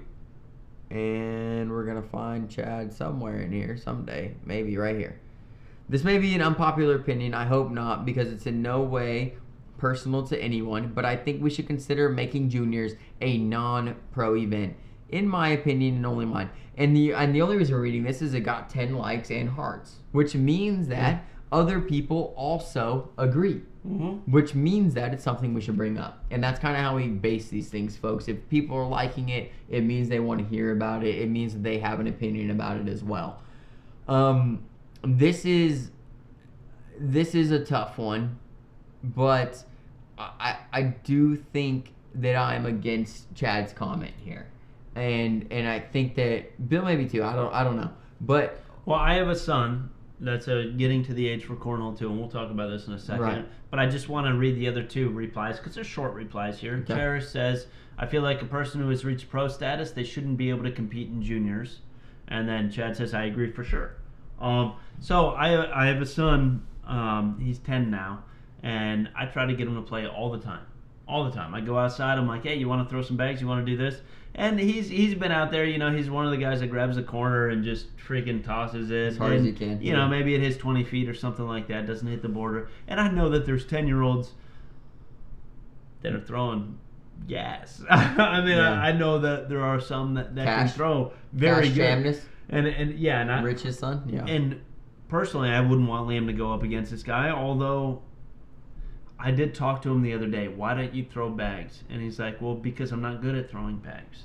You know what I mean? And that kind of hits home as a parent, you know what I mean? Because I'm not good at it, and I don't want to throw against somebody that's just going to beat me all the time. Which I think is in favor of this argument of kind of where this is coming from. Well, how you're starting. It's in favor for his perspective on it, but when I talk to him about it, I'm like, son, you're going to get beat. Like, everybody gets beat when they start at something. Yeah, it's called competition. If you don't take that and then practice more or build yourself up over the next year, maybe it takes you a year to beat somebody. I have no idea. And it can be, look, that is something that hurts, right? If you lose for a year straight, it's not going to happen, though. There is somebody that you're going to beat, right? Somebody else is just starting out, and then somebody else is just starting out, and it's going to happen. And that's why I try to talk him still into throwing bags. Maybe he doesn't have to throw at majors, right? Maybe majors is something that he doesn't have to do, but juniors at a local club, or I don't know, I wouldn't say kick juniors out of pro juniors out of juniors, because if you do something like that, it's a Pandora's box. Do you kick pro seniors out of seniors too? Bingo. Do you kick pro women's out of women's too? Because now when you open that door, there's an argument for every other division, and only pros can play singles. What I want to know, and I pro think doubles this is only. the question, and I'm not trying to call anybody out. I just hope somebody is somewhat forthcoming.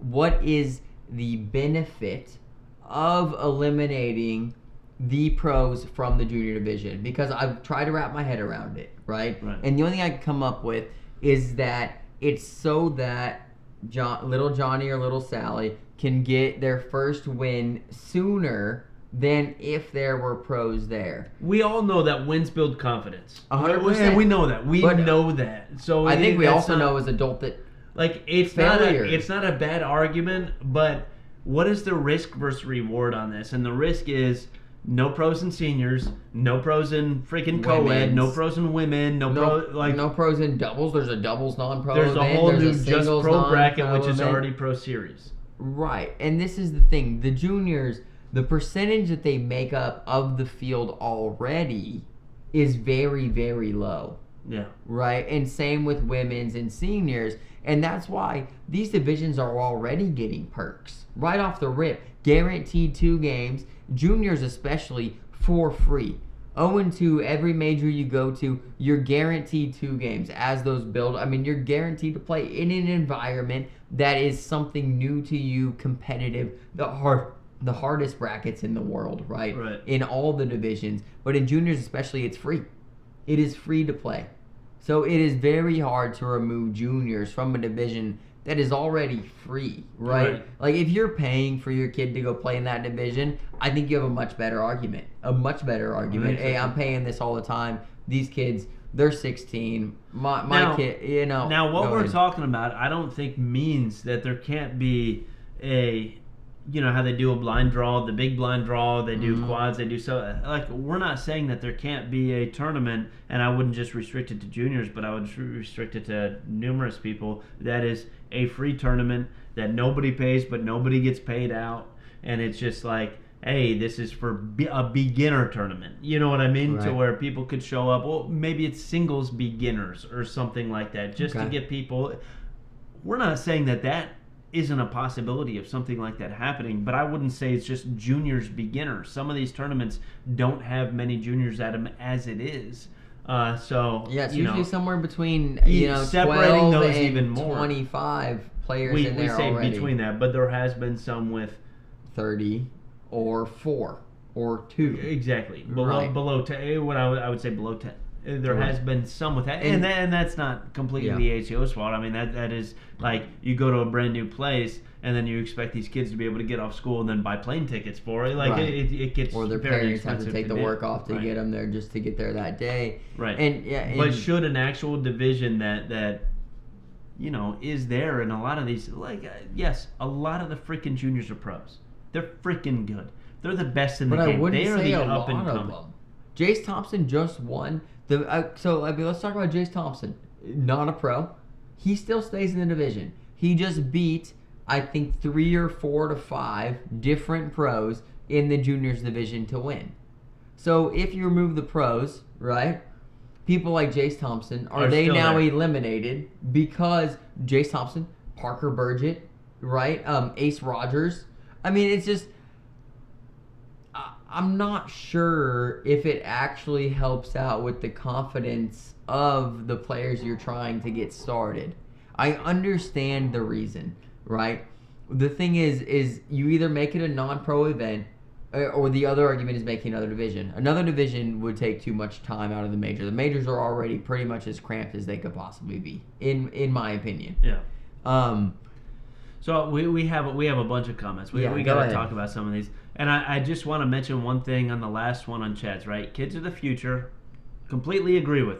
If we scare them off with pro competition, the sport will never grow. Don't know about that yet. Don't know about that. If you are good enough to achieve pro status in open world singles division, then I feel it's time to move out of the beginners level juniors. When you put beginners level and then juniors in parentheses, these juniors, there are pro juniors. There are juniors that haven't achieved pro that could be pro that have baseball. You know what I mean? That go to other events and stuff like that. Juniors, in my opinion, throwing carpetbags, and Jack, I'm sorry to say this, juniors are the best there is in the freaking game. Well, they're the most fun, the most exciting to watch In whole. my opinion, they're all in or not. Like, Yeah. I don't think even just removing the pros fixes a juniors division if that's what we're trying to talk about. I think a beginners tournament at these majors that's free and no payout and stuff like that may be in that spot rather than moving pros from juniors. And another problem with it is you are kind of, and this is my opinion and my opinion alone, folks, but you are kind of feeding into the participation trophy mindset, right? Right. You don't have to play the best because you're young and you're just starting out. Let's get you started. Let's give you this little ramp so that you can get there, you know? And that's something where, if I was a parent, which I'm not, folks, so I have a very uneducated mind on this, but I would rather my child, if I had one, play the best of the best and lose as much as possible, but learn when you lose, right? Learn from the best. These kids, Mason Higgins is like the best last weekend, 100% the best. He won World Singles. He's 15 years old. So Mason Higgins probably started a couple years ago and threw every bag off the board. 12 years old, 11 years old, I don't care where he started. And he had to play against the best of the best to get where he is now. So if anything, the juniors division having pros in it could almost speedway the children to being better as long as you're competitive. And I understand that not every child is competitive. Not every person grows up competitive. But I think that in the sport to grow it, everybody should be working towards that competitive nature and trying to beat the best to be the best. We're seeing 12-year-old kids. Rich Chamness's kid, BG owner, Cash Chamness is like 12 or 10 or 11. He just won a doubles like regional with Gavin Cano. I mean, it's ridiculous to see what's going on in this sport. And then Chad says exactly. You're helping my point. Plenty of great players without pros. Plenty of great players. So what is the difference then if a non-pro beats a pro like Isaac Hurt in juniors? Why would you want to say Isaac can't be in juniors anymore when that non-pro that just beat him can? Like that's the whole thing, is that I don't understand. Like, if you do that, that means you're separating like not just the pros, but the people that can beat those pros too. Just because they didn't hit pro status that specific year, you're going to take them out. For what reason? Because those other guys are beating. Right. Now, there's an incentive to be able to win juniors. The incentive is you get a jersey. Purple jersey. Right? You get a purple jersey. Now, if you start a beginners league, there's no incentive to win it whatsoever, but there is incentive to be like, hey, I can beat somebody or I can beat this. If you start some sort of beginners tournament, again, that's free with nothing given back. Right now, there is some incentive, although not large, but some, to be the juniors champion. You get to go to Worlds. You get to be the juniors world champion. Right? I mean, that is huge. We got, Sebastian Barger, right? We got him, and I told Juniors Dylan world numerous doubles, times. Yeah, exactly. Juniors world doubles champion. And I'm like, dude, this guy is absolutely legit. And that's a major reason. I've seen this guy play. I've seen him hit those huge titles. So that if you take him out of that, then it's... And then it also kind of waters down the first win of somebody who may have. No, I agree, Chad. I think it's a great topic Right. to talk about, man. And a lot of people do. 100%. Don't feel like I'm not trying to attack. We're anybody. never targeting No. anybody. We've heard this from multiple people. I mean, the multiple people agreed with you, Chad. That's why the likes and love was there, and that's why we wanted to bring it up. It's something that we spoke, I think, briefly of real quick one time. But let's dive into it, But I don't want to water down wins either, right? In any division possible. And if you take out the pros from a division, you water down a real win from somebody that may be good enough on that day to get a real win or beat a pro for the first time. Because I'm telling you right now, anybody in this chat who's ever beat a pro for the first time was thankful that they ran into him in that bracket. They were thankful they were in their division, right? They were thankful they were in their pool play, right? Because you did something you thought you could never do. And that could happen in that juniors division at any given time. I'm not saying the person that just started at 8 years old is going to make that happen, but at some point the competitive nature is going to take over, hopefully, right? And then someday you beat a pro. And maybe the pro's off, but that doesn't matter to little Johnny. Because little Johnny, he beat Mason Higgins. And Mason Higgins won Dalton last week. Right? I've beaten a pro. You know before. what I'm saying? Right. But how good did it feel? You didn't want your division to not have the pros so that you didn't have to play them. It makes you think that you can be a pro at some point. It makes you think you could beat anybody in the world. Yeah. You know what I mean? Like the win is so much more important when there's nothing taken out of it, right? There's nothing taken out of juniors or women's or seniors. If you take all the women out of women's and all the seniors out of seniors, and we get into a weird thing, like you're saying, in Pandora's box. And so Nate says, I see both sides of it, but in a business standpoint, would it increase revenue at all? If it doesn't increase, I wouldn't mess with it. Nate, that's the thing. It's about growing the sport, because if you grow the sport, it increases revenue across and everything the entire game, across the entire freaking game. Yeah. So even a free tournament to do something like that, where there's no money or incentive for people to even play that tournament, if it lets those people, I've talked to 100 freaking people that say, oh no, I'm not good enough to go there, I'm not good, and we're talking about sanking and drinking on Friday night. Yeah, these people saying I'm not good enough to go there and blah blah blah, I don't want to, it's too much for me and this and that. To get those people somehow, to get them, if they have any sort of competitive spirit at all, they will come back 100%. So I don't want to miss those people, bringing them into the sport like that. Right. And if it grows the sport like that, 100% it grows it across the board for everybody. Yeah. That's why last week when we talked about COs just running regionals and not running a fun tournament once a week, I think if you're a CO and you're doing that, my advice would be run a fun tournament once a week. I don't want to talk bad about COs, because some people like are that. venue struggling, right, and stuff like that, right. But what I would say is 100% you need to run that fun. It brings in the new people to then go to the ACO when they feel comfortable enough playing the fun tournament. And it has been so successful here. It is absolutely insane. I mean, last week we had 53 people at Sankin and Drinking on Friday night in a place with 6 boards. And we do that regularly. Yeah, we're guaranteeing 5 games out there, folks. Like, we're guaranteeing 5 games for $10 on a Friday night with 50-something people paying out 80%, I think is what they're paying out now, which if they're paying more, they're crazy. I'm telling you right now, like, the amount of effort those people put in all night long with the tablets and everything is crazy. But hey, Brian Gibson, thanks for checking in. Thanks for the stars, thank brother. you very much, man. Thanks for the stars. We showed your picture in the banner earlier. You were in there a couple times. You've been winning out there. You've been throwing good with them elixirs, bro. Yeah, you were in there looking good, man. I mean, like the work boots and the jeans. I don't think we're settled on where we lie with juniors and pros. I mean, Bill and I are kind of here. We think the pro should stay. We think it builds competition. We think that people need to learn how to lose the right way, right? And take a lesson, because then when the wins come in that division, they're so much more special. Right? Plus, the division is free to play. If you're playing in a free division, right, you get 2 games for free. You know what I mean? Let's be happy with that, and let's move forward. When we get a win, we're excited. I'm looking for Jack Harco's comment. He said he had like 17 or 50 likes. No, he was or talking about like giving melatonin to the kids during the tournament. because they stay to level out the playing field with the old folks. That's what he's saying. A It liberal was a would do joke. that. Oh, Jack. I'm just Jack's joking. not gonna like that. All right, do I have time All for right. a second?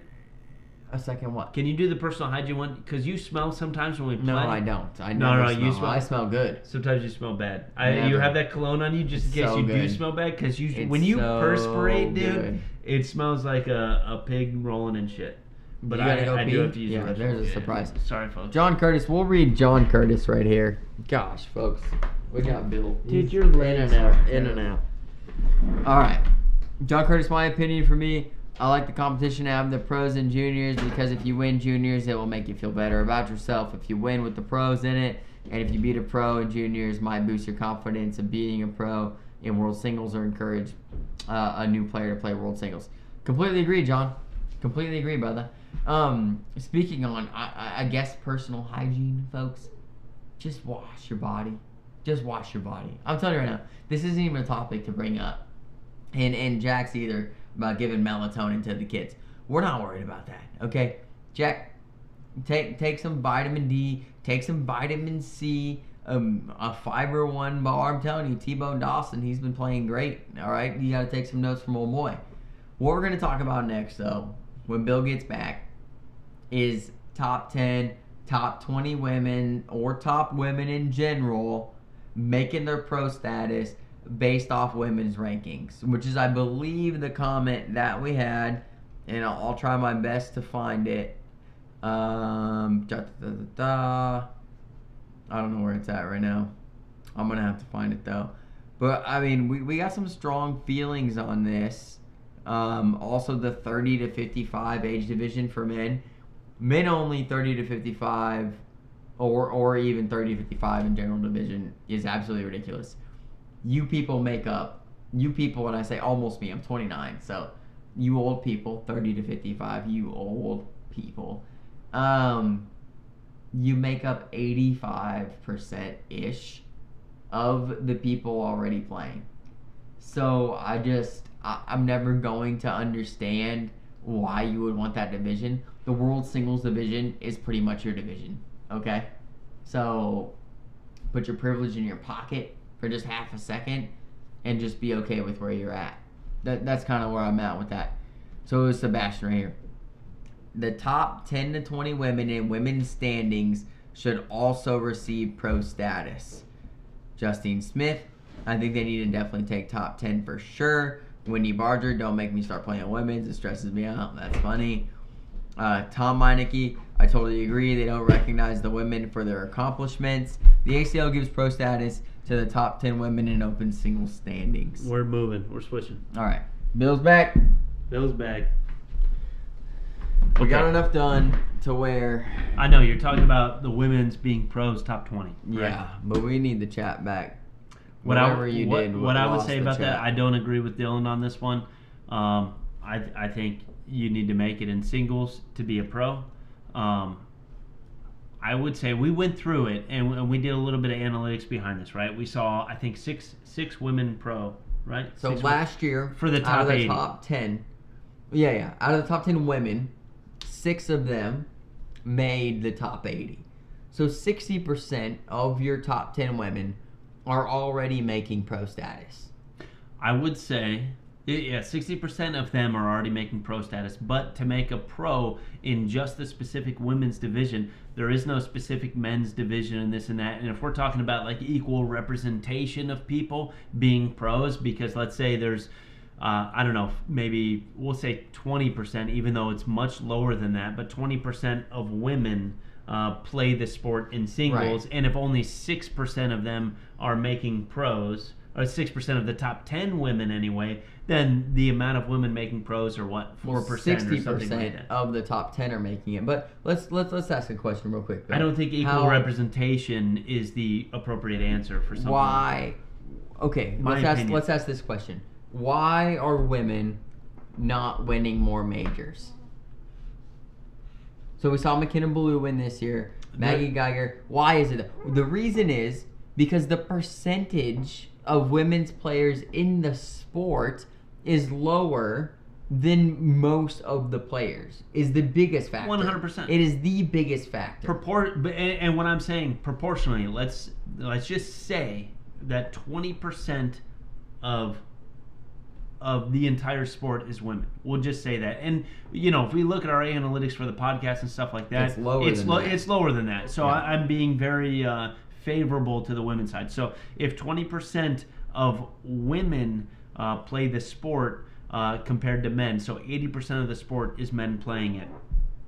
We've had women win majors this year already. McKenna Ballou has won. Okay, one. The second biggest, not just a major, the second biggest major of the year. So This is not just a I don't want to say willy-nilly, but willy-nilly major. This is the second biggest. This is a true and tried major. Knoxville, it was, that everybody goes to. The top level people from anywhere close enough to get to Knoxville.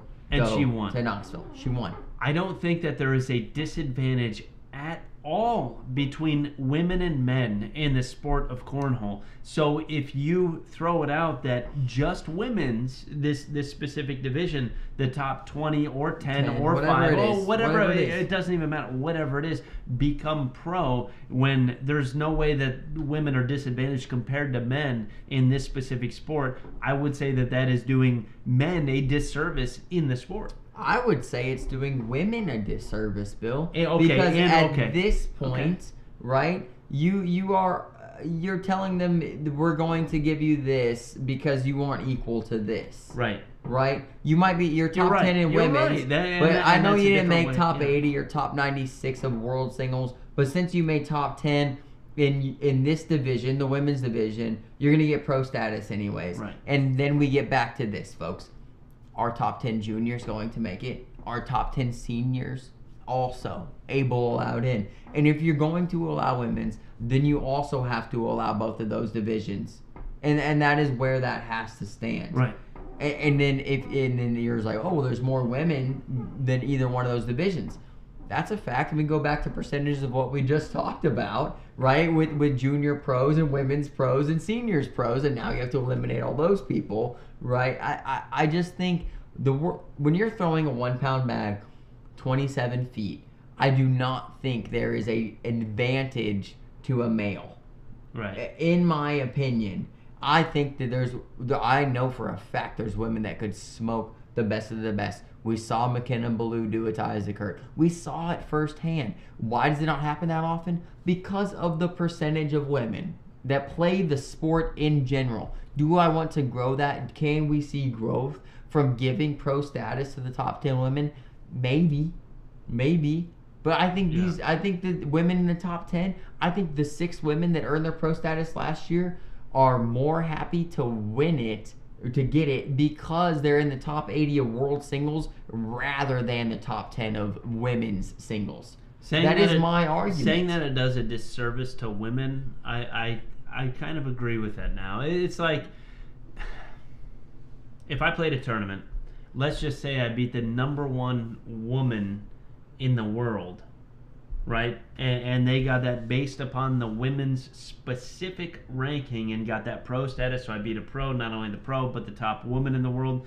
Is that different than beating the top man in the world? You know what I mean? And it would feel like that if the top 20 were given that pro status. It would feel like that. You know what I mean? Which does a disservice to them, because I believe that the sport is as equal as it possibly can be. I don't think that there is an advantage that men specifically get over women in that, so why would you do that? You know what I mean? And I think that would be the only reason, is to say, hey, we have more women pros in the ACL. And that would be the only reason. Somebody's comment was that the ACL gives the top 20 women their pro status. I just don't agree with it, you know, and I think that the women don't agree even with if it. the ACL does it, yeah. Right, I don't think the women agree with it. I'm telling you right now, I don't think that... I don't know. We have no idea, but... I was just saying, if I was a woman, you know what I mean, I would want to earn my pro status off of the world singles rankings only. Because I don't think this is a sport of advantage in the way of physical body, right? biological. You and me personally have the fewest amount of tournaments that we can attend at any major, because we can't go to juniors, we can't go to women's. I mean, Can't go to a seniors. junior female We can't go to co-ed is together. in the best spot to be able to get. Well, no, because you things, can't play right? both at the same time. Oh yeah, because you're right. They run them both at the same time. But Yeah. you do get 2 extra games, and if you're a junior, 2 of them are free. If you're a woman, right, you pay, I believe it's $30 to And play that- the women's that may- division, yeah, which is a that's true. discount to play the women's division. But I don't think that and I mean, a woman could correct me if I'm wrong in this chat, and I love everybody, man. I want to see everybody succeed. But I don't think a woman would like to earn their pro status based only off of women's standings. So when you do that, I mean, You can go to a major, only make how the would Friday. that go? How would that go? Do you get a jersey that says "Woman Pro"? Like because you're I'm not. saying this, where do they fit you Where in? do you fit in at the top Are 8? you know what I there's- mean? Well, this year top 96. So are the next women Yeah, in line? I They're don't like it. I 97 don't like it 'cause of through. it. Because now a number identifies who you are, Right. right? And if you're 97 to, well, if you're 97 after, that means that you're a women's pro, Right. or a juniors pro, or a seniors pro. If it snowballs in that direction, right? This is a sport that is fairly equal across the board, folks, in my opinion. The advantage could be to males because they've probably been playing the sport longer than women have, and I would agree with that, right? Men probably started this stupid sport of throwing 1-pound beanbags at a plywood board with a hole in it. I guarantee that our stupid asses probably figured that out at some point, right? This is a good time. Figured it'll probably This start is with, awesome. hey, who could throw the rock closest to that Yeah. freaking thing right there? Yeah. And he just did it for hours on a There day. was a and they're hole in like, a board. Well, let's cut a hole. So it's something stupid. It's funny. That is funny. I mean, that is probably what happened, Jack Arco says Megan, Martina, Kelsey have all beat the brakes off me before. Right. Martina, And- I've only beaten one time in singles in my life, very recently, by the way. Jack, I'm coming for you. But I've only beat her one time in my life. Megan never played. Kelsey never played. So I couldn't say, but I don't think there's any biological advantage, I think, is what we're talking Yes. about when it comes to. I don't think there's any biological advantage whatsoever. in And this that's, of specific course, sport. our opinion. There is a numbers advantage, though, right? If the sport is 80% men, 20% women, which I think I'm being generous saying that, Yeah. there is a numbers advantage for men to always be at the top in a situation where 80% of freaking people are men that play the damn sport. But not an unfair advantage when you level up on the boards. When you go 1v1, it Right. does not matter the gender, age, or sexual representation of the person to your right or left. It is who throws the most bags in the hole. Yeah. That is it. Yeah. That is it. No, I agree. And regardless of percentage represented in the sport, if you win the most matches and throw the most bags in the hole, you win the tournament, and it doesn't matter. Now, let's say it was 80-20, 80% of men, 20% of female, and only 1% of female made pro. Then I would look into that a little bit harder to say, what is the difference between this? Because if that representation is that 20%, the other one's 80%, and only 1% of female, there's Well, you're got to saying be 80% female, 20% male. No, I'm saying 80% male, 20% female, but only 1% of female is making that pro status. Right. Then there may be something else, whether it be biological or it be something like that. That's when you would have to look into the numbers. But you would have to see the representation, like how many percent of women play, how many percent of men, how many percent of women are in the pro status, and how many percent Right. of men are in that pro status. And it should roughly, plus or minus 3.5%, this and that, be pretty equal Right. there. Chad, I would disagree in saying age does matter. We saw Mason Higgins win last week in Dalton. He's 15. We've seen Johnny Thomas win 3 majors this year. He's over the age of 55. I guess when you get to a point, What right? are you talking about? Which one? No, all the way down. You said age. Oh, age does matter, right? I would say age does not matter. That anybody can win a tournament at any given time. Anybody can at any given time. T-Bone Dawson has won seniors this year. He's like 743. I'm just Well, saying. yeah, he won seniors. So if age does matter, he won seniors. That is specifically. But Johnny for- Thomas, who is a senior, has won a singles major. Right. He's at least at least 55. Right. I would A say 10-year-old is at a disadvantage against any adult. Like I said, people like people like Alex agree with Hicks 2 years But, ago when he was 12 years old. This is a one-off. It's an outlier. But yes. You go ahead. have to go to the extremes. This is what we do. Is it possible? Right? If it's impossible, we won't talk about it. Would we agree? No, It's I possible. agree. It is possible. Are they at a severe disadvantage? Hicks, Yes. Was Alex Hicks 10? I think He was 10, and then, I think he was 10 the first time he won an Open. He might have been 12. Give him 12. We'll go with 12. 12. My son's 10. I mean, yeah. In 2 years, your son could win an Open.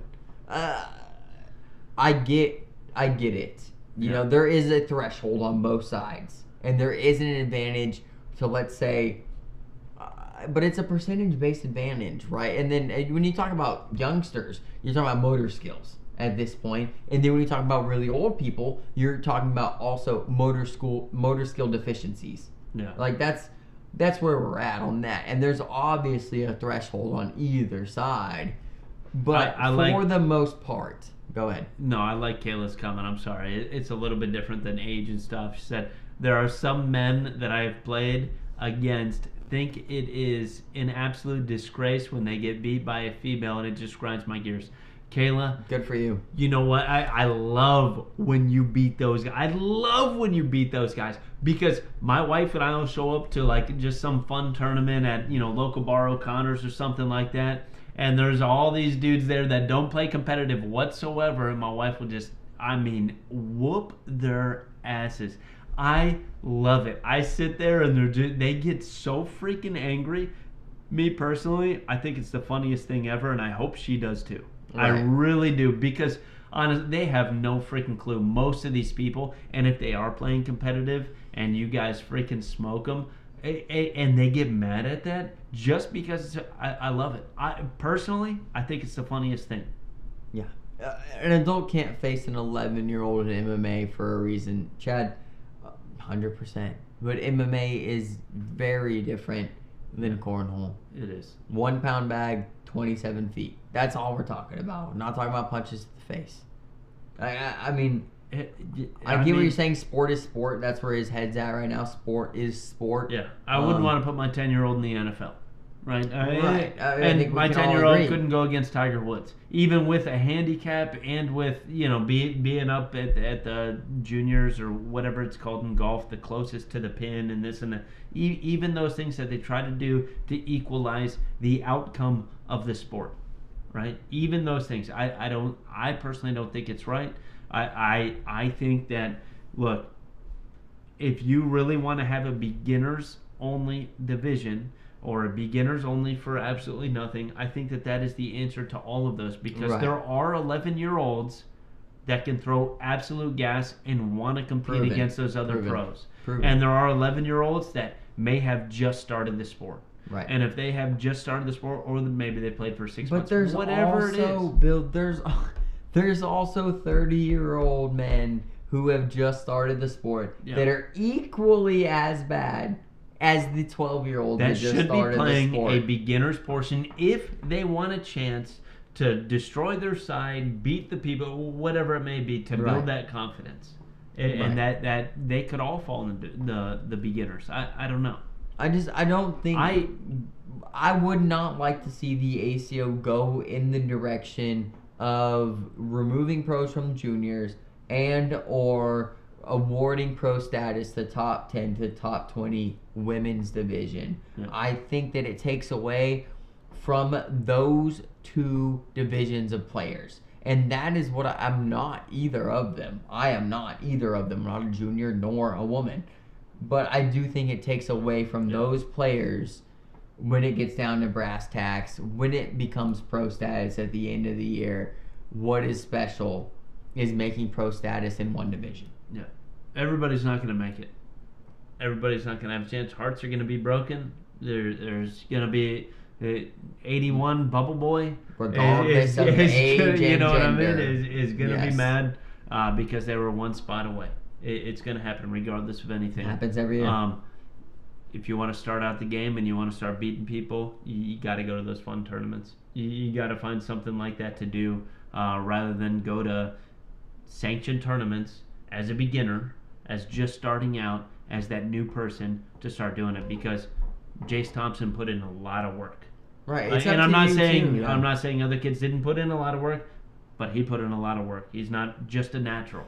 Isaac Hurt put in a ton of freaking work. He comes from a dynasty of cornholers. You know, I mean, these people have put in that work, and to say, hey, you're not allowed to play this division because you made this other status, I don't think is right. I think a different division should be for all the kids that show. I mean, hopefully my son would play in it at one of these if it was a fun tournament. I'm saying the best thing you could do for your child that you want to get started, and you, especially if you go to a lot of majors, is have them play juniors. Because it's free. It's free. It's guaranteed 2 games. Regardless of how they throw, regardless of how old they are, you guarantee them 2 games. And you're there already. Yeah. You know, and that's just something I have to say about that. I think it's a great environment to grow up in. All right. I gotta read Chad's. Yeah, I gotta go with it. Gotta go with it. You guys are missing my point. My suggestion is geared to grow the sport. If the pros are not in juniors, hold on, sorry, it keeps moving around. Way more juniors, especially 11 and under, will blow up the new players. Little kids don't want to play a world champion in front of the world. That's why.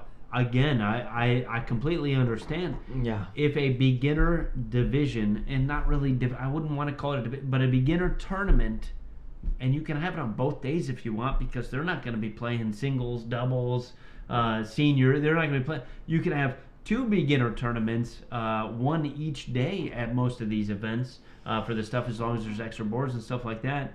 That if you do have that to where you want to bring in new players and not say, hey, you don't have to play against all the top pros, like that's what they should do, rather than saying, hey, all you pro juniors or all you good throwers at juniors, get the heck out of juniors. Like I think if that were to be true, then having 2 tournaments, not only opening up to juniors, but opening up to anybody as a beginner, would grow the sport even more. Correct? Right, and then you have to base it off SPR, PPR, and then you go with sandbagging, and then, I mean... I'm talking about people that don't even have a Scoreholio, that show up and like, what's Scoreholio? You know what I mean? And I think that's what we're talking about. I'm just wondering if this grows the sport. We have no idea, right? If this could actually grow the sport, removing pro juniors from the juniors division, if that works. Because I think we should also grow the women's amount of players and or the seniors amount of players. Would you also make the same argument removing women's pros from women's now invites more women to play women's because they don't want to play the pros? I mean, is that a valid argument? I think it could be. If you're trying to grow all those 3 divisions the same, right? I understand the juniors, you're saying the word future always comes to mind. I think that with juniors in the sport of cornhole, I think just having juniors exposed to the sport in general gets them interested, and someday they will be good enough to play at a high level regardless. When they choose to do that could differ upon what we're talking about. You know what? Next time we have a bag booth, it's probably going to be at Worlds, right? Branson. Maybe Branson. Next time we have one, let's bring a couple sets of boards, and we're going to run our own just beginner division right at the boards. Okay. You said it. Small tournament. You said it. If it's at Owensboro, we got extra room down there, right? You said it. All right. I think we're about caught up. Sebastian says he feels called out. What are you talking about? We're not calling you out, man. No, he's talking to he's talking to Kelsey. Kelsey said, where'd we go? Where'd she go? Jeez, we're way up here. I like competing with the men for pro status. Way more satisfaction whooping them. Yeah, Kelsey does a fairly good job of that. Good job. Yeah. Kelsey, you've never beaten me. Okay? Just want to throw that out there. $10 fee. You can't charge juniors money, John. That's the problem. Can't pay them, or you can't charge them. Definitely can't charge them. Which comment? And if there's a monetary incentive for juniors, or there's a monetary incentive for a beginner tournament, then it's not really a beginner tournament. then people that shouldn't be in there start to think, oh, well, I could join this and win it for this benefit. But if there is no benefit for it other than you get to build confidence playing people or you get to try it out, that's the only way, in my opinion. Kylie, appreciate it. Tyrone, he works with me. He said beginners will be for me. That's where I need to throw at, right, Dylan? Yeah, Ty, you suck. Good show, guys. Hey, thanks, All Chad. right. Chad, Yeah. I can't wait to see you Can we guys talk for about the big center tournament. court etiquette? Chad, Hey, we're- Hop and Jay, let's do next week because we Next got a couple week, yeah, things yeah. next week, Yeah, and we're we gonna only get got out to of do here. picks for Bentonville next week. We don't have like we don't have to tally and pick, so we will have extra time next week. But we're approaching 2 hours tonight, Yeah. so Chad, we're gonna start promoting your tournament up there. I can't wait to get up there and call the dang tournament, man. I cannot wait to get up there and see you guys, man. So super excited about that. But we just held off. I don't want to do it every week. You know what I mean? But since it's coming up here pretty shortly, I April think in 6th, March, folks. I think in March is when we're gonna Yeah. start really promoting it. So I can't wait to see you guys out there anyway. Hey, thanks for tuning in, everybody. You need something, Bill? I poured No, myself I just got a little bit. smidge. I got a little bit. Hey, thanks for tuning in. Folks. Grab your swing hole. We'll see you guys next week. This is CBC. Faith, family, 4 baggers. Say it. Uh-uh.